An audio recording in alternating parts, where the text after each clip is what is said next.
Hello, everyone. This is Jerome Waddle, and today's reading will be from the Red Book, Scrutinies, pages 335 to 337, where Jung confronts and questions his soul. The previous reading on this YouTube channel was from the first two pages of Scrutinies in the Red Book, as being pages 333 to 334, where Jung scolds his ego I, and it ended with Jung learning to be alone with himself in his ego I. If you missed it, see the description for the link. In this section of the Scrutinies, Jung continues in what he later called his active imagination process and starts dialoguing with his collective unconscious, with a figure personified by a feminine soul or anima, which first appeared to him and spoke to him as a bird. Later on in the Red Book, she is personified in human form as Salome and a serpent. The reading. Then I heard a voice one night. It came from afar, and it was the voice of my soul. How distant you are. Is that you, my soul? From which height and distance do you speak? I am above you. I am a world apart. I have become sun-like. I received the seeds of fire. Where are you? I can hardly find you in your mists. I am down on the murky earth in the dark smoke that the fire left us, and my gaze does not reach you. But your voice sounds closer. I feel it. The heaviness of the earth penetrates me. Damp cold enshrouds me. Gloomy memories of former pain overcome me. Do not lower yourself into the smoke in the darkness of the earth. I would like that which I am still working on to remain sun-like. Otherwise, I will lose the courage to live further down in the darkness of the earth. Let me just hear your voice. I will never want to see you in the flesh again. Say something. Take it from the depths, from which fear perhaps flows to me. I cannot, since your creative force flows from there. You see my uncertainty. The uncertain way is the good way. Upon it lie possibilities. Be unwavering and create.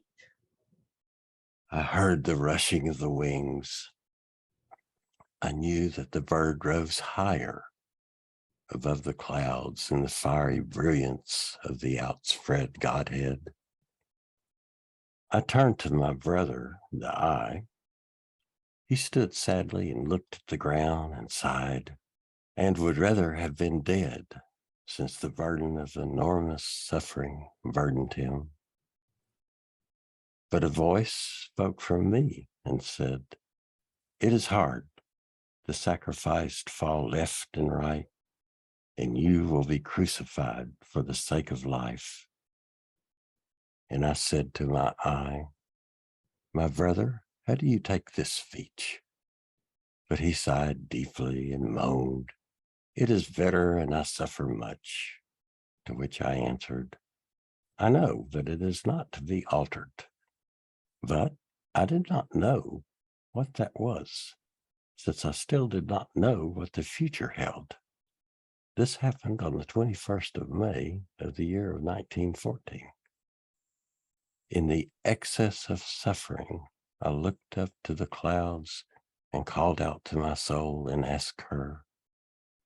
And I heard her voice, happy and bright, and she answered, Much happiness has happened to me. I rise higher. My wings grow. I was seized with bitterness at these words, and I cried, "You live from the blood of the human heart." I heard her laughing, or was she not laughing? No drink is dearer to me than red blood. Powerless anger seized me, and I called out, "If you were not my soul who followed the God to the eternal realm, I would call you the most terrible scourge of men. But who moves you? I know that divinity is not humanity. The divine consumes the human. I know that this is the severity. This is the cruelty. He who has felt you with his hands can never remove the blood from his hands. I have become enslaved to you." Do not be angry. Do not complain. Let the bloody victims fall at your side. It is not your severity. It is not your cruelty, but necessity. The way of life is sown with fallen ones. Yes, I see. It is a battlefield. My brother, what is it with you? Are you groaning? Then my eye answered, "Why should I not groan and moan? I load myself with the dead and cannot haul their number." But I did not understand my eye, and therefore spoke to him. "You are a pagan, my friend. Have you not heard that it is said, 'Let the dead bury their dead'? Why do you want to be burdened with the dead? You do not help them by hauling them." Then my eye wailed, "But I pity the poor fallen ones. They cannot reach the light. Perhaps if I hauled them, what is this? Their souls have accomplished as much as they could. Then they encountered fate. It will also happen to us. Your compassion is sick." But my soul called out from afar, Leave him compassion. Compassion binds life and death. "These words of my soul stung me." She spoke of compassion. She who rose up following the God without compassion. And I asked her, "Why did you do that?" For my human sensitivity could not grasp the hideousness of that hour. It is not meant for me to be in your world. I besmirch myself on the excrement of your earth. Am I not earth? Am I not excrement? Did I commit an error that forced you to follow the God into the upper realms? No, but it was inner necessity. I belong to the above. Has no one suffered an irreplaceable loss through your disappearance? On the contrary, you have enjoyed utmost benefit. If I heed my human feeling about this, doubt could come over me. What have you noticed? Why should what you see always be untrue? It is your particular wrong that you cannot stop making a fool of yourself. Can you not remain on your way for once? You know that I doubt because of my love for men. No, for the sake of your weakness, for the sake of your doubt and disbelief. Stay on your way and do not run away from yourself. There is a divine and a human intention. They cross each other in stupid and God-forsaken people to whom you also belong from time to time. Since what my soul spoke about referred to nothing that I could see, nor could I see what my eye suffered from, since this happened 2 months before the outbreak of the war, I wanted to understand it all as personal experiences within me, and consequently I could neither understand nor believe it all, since my belief is weak. And I believe that it is better in our time if belief is weak. We have outgrown that childhood where mere belief was the most suitable means to bring men to what is good and reasonable. Therefore, if we wanted to have a strong belief again today, we would thus return to that earlier childhood. But we have so much knowledge and such a thirst for knowledge in us that we need knowledge more than belief. But the strength of belief would hinder us from attaining knowledge. Belief certainly may be something strong, but it is empty, and too little of the whole man can be involved if our life with God is grounded only on belief. Should we simply believe first and foremost? That seems too cheap to me. Men who have understanding should not just believe, but should wrestle for knowledge to the best of their ability. Belief is not everything, but neither is knowledge. Belief does not give us the security and wealth of knowing. Desiring knowledge sometimes takes too much belief. Both must strike a balance. But it is also dangerous to believe too much, because today everyone has to find his own way and encounters in himself a beyond full of strange and mighty things. He could easily take everything literally with too much belief and would be nothing but a lunatic. The childishness of belief breaks down in the face of our present necessities. We need differentiating knowledge to clear up the confusion which the discovery of the soul has brought in. Therefore, it is perhaps much better to await better knowledge before one accepts things all too believingly. From these considerations, I spoke to my soul. Is all that to be accepted? You know in what sense I ask this.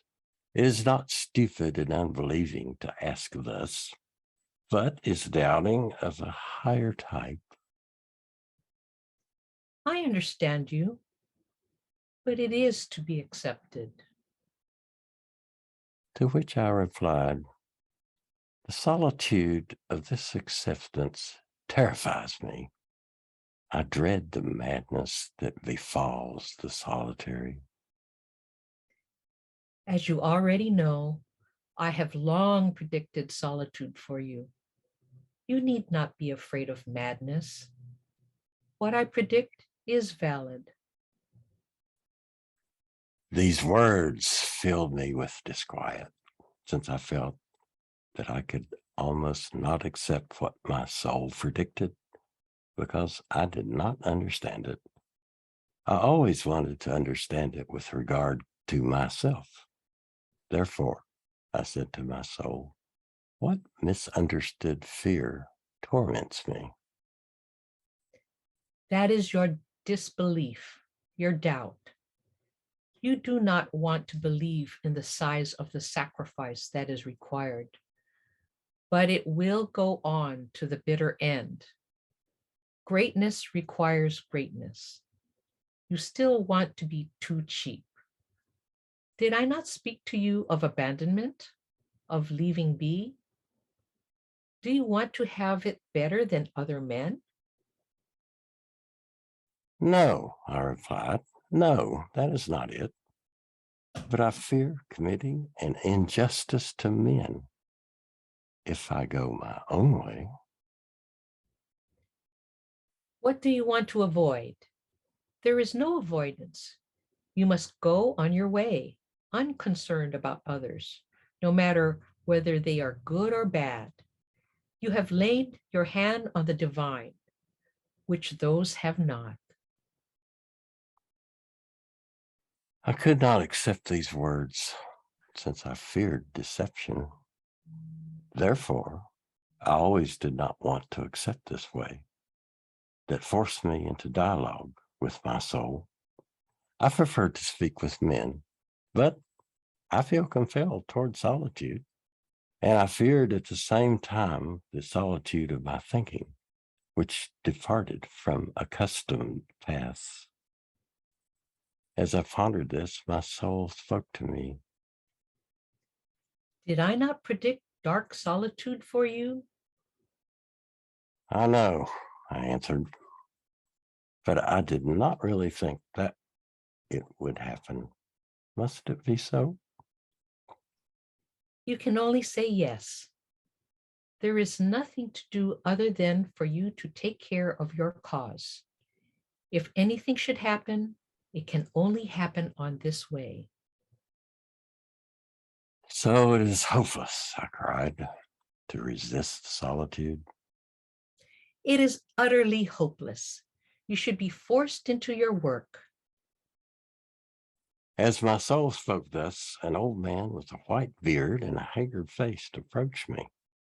I asked him what he wanted with me, to which he replied, I am a nameless one of many who lived and died in solitude. The spirit of the times and the acknowledged truth required this from us. Look at me. You must learn this. Things have been too good for you. But, I replied, is this another necessity in our so very different time? It is as true today as it was yesterday. Never forget that you are a man, and therefore you must bleed for the goal of humanity. Practice solitude assiduously without grumbling, so that everything will in time become ready. You should become serious, and hence take your leave from science. There is too much childishness in it. Your way goes toward the depths. Science is too superficial, mere language, mere tools. But you must set to work. I did not know what work was mine, since everything was dark, and everything became heavy and doubtful, and an endless sadness seized me and lasted for many days. Then one night I heard the voice of an old man. He spoke slowly, heavily, and his sentences appeared to be disconnected and terribly absurd, so that the fear of madness seized me again. For he spoke the following words: It is not yet the evening of days, the worst comes last. The hand that strikes first strikes best.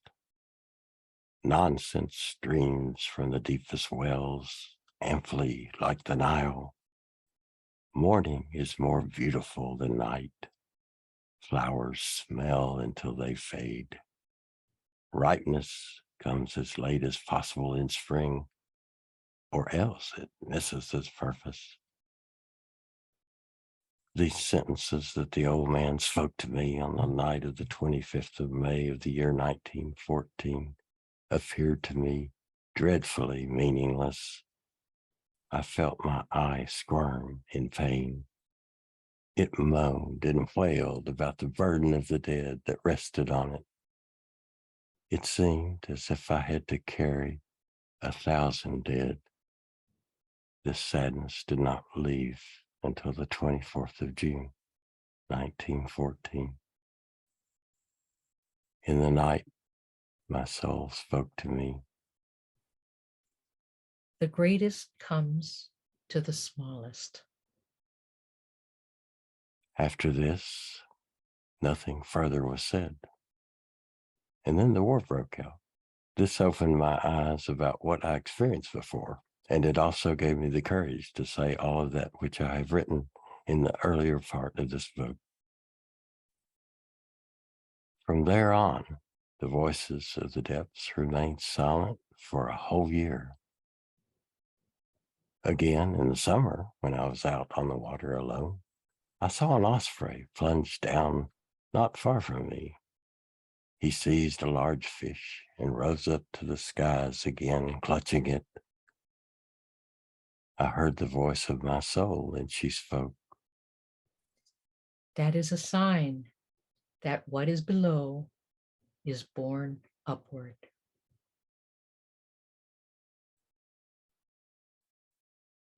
Thanks for listening, and many thanks to my dear friend Joss for reading The Voice of the Soul. In the next section, Jung dialogues with the archetypal old wise man figure, or sage, first personified as Fulero. So stay tuned.